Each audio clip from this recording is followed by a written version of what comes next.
Hello, my wonderful viewers, and welcome to another episode of Betty Adams Overanalyzes. Today, we're going to take a fully spoilery look at Kaiju number 8, chapter 112. If you don't want any spoilers, you can click away now by going and check out the links below the video to get yourself a copy of my book, Humans Are Weird, I Have the Data, Short, Absurd Science Fiction Stories. Once the glamour of first contact wears off, what will our little green friends think of us? The secret to setting up a good plot twist, the secret that Matsumoto knows oh so well, is setting the actual event up beforehand, so that after the event happens, the audience, you and me, my dear friend, look back and go, oh, that makes perfect sense. Why didn't I think of that before? Because it's those two elements that make a plot twist. You didn't think that was going to happen, but it makes perfect sense in retrospect. Every single time we have seen the merged minds of human and kaiju, in every case, a human user wielding a kaiju numbered weapons, there has been a ghost of some sort providing either interference or assistance.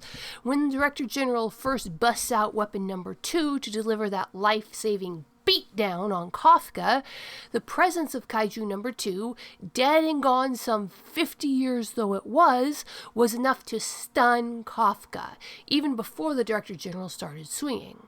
When Kokoro Shinomiya wields weapon number 4, the ghost of the Kaiju is a tangible presence, judging her. Then her mother appears, guiding her to victory.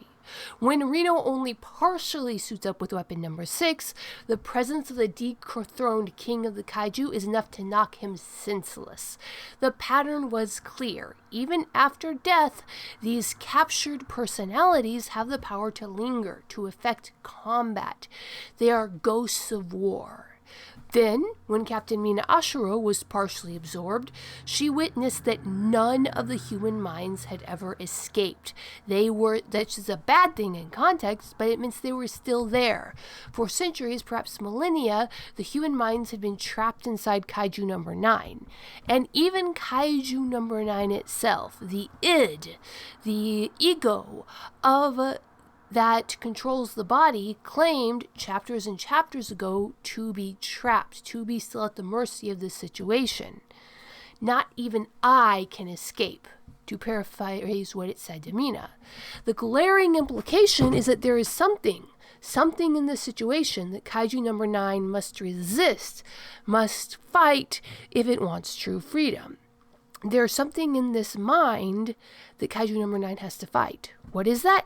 Well, we don't know yet, not as in its entirety.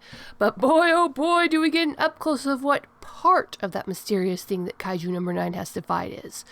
Just like the human wielders of the numbers weapons have to deal with the ghosts of the kaiju and the echoes of previous users that are often opposing them, Kaiju number 9 has to deal with the ghosts of the captured humans on a daily basis.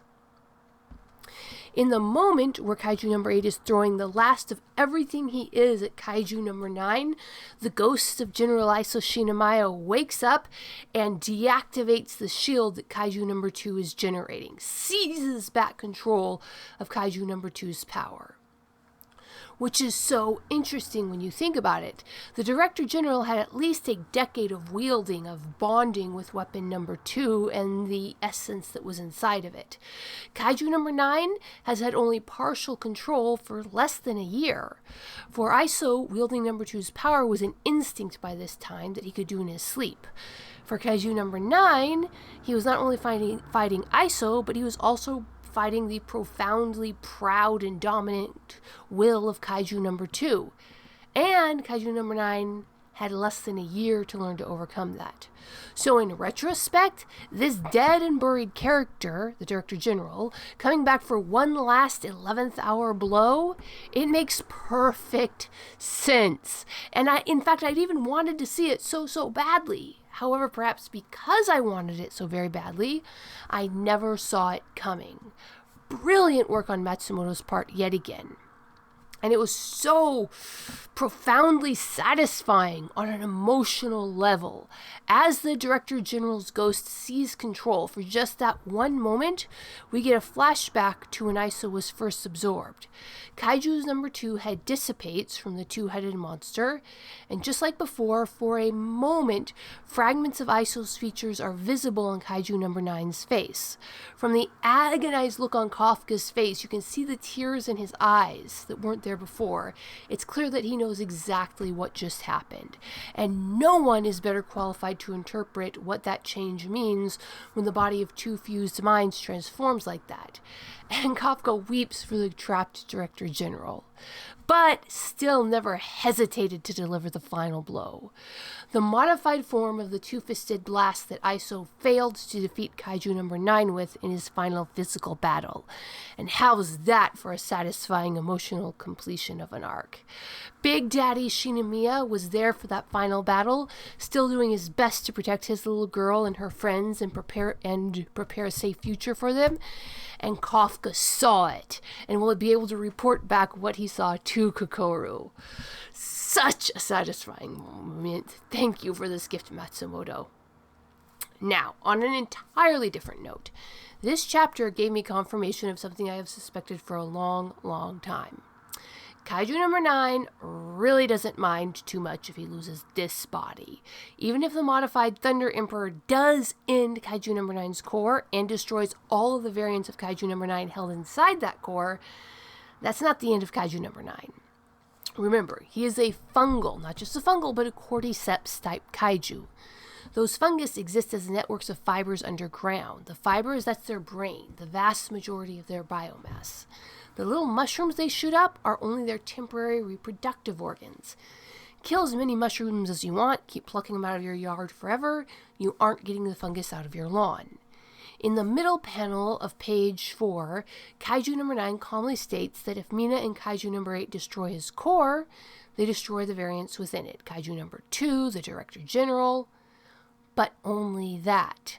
Even with this victory, Kaiju number 9 will simply fall back and wait till he can generate his next body, his next plan. Perhaps he will lose the knowledge he gained from this battle, the way he didn't remember Kokoro after their first encounter, but he will be far, far from defeated. But what do you think, my wonderful viewers? Will Kaiju number 9 be done with this final blow and we move on to another villain? Or will another body grow up from the fibers under Tokyo? Comment below telling me what you think, hit that like and subscribe button, and peace out, my wonderful viewers. Escape into another world with the writings of author Betty Adams. 2 worlds, one of utter absurdity, one of dramatic tension, both alike in aliens absolutely astounded by human behavior. Humans are weird, short, absurd science fiction stories.